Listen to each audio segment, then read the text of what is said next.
3、2、1，信仰101。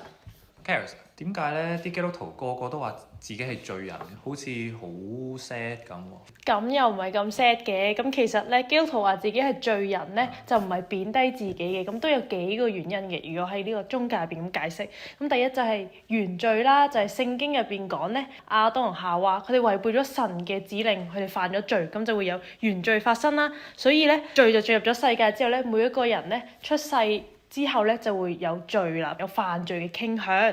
第二就係個人嘅罪啦，咁人犯嘅罪咧，可能有啲係思想方面啊、行為咧都會有錯嘅。咁聖經就話，因為世人都犯咗罪，虧缺咗神嘅榮耀。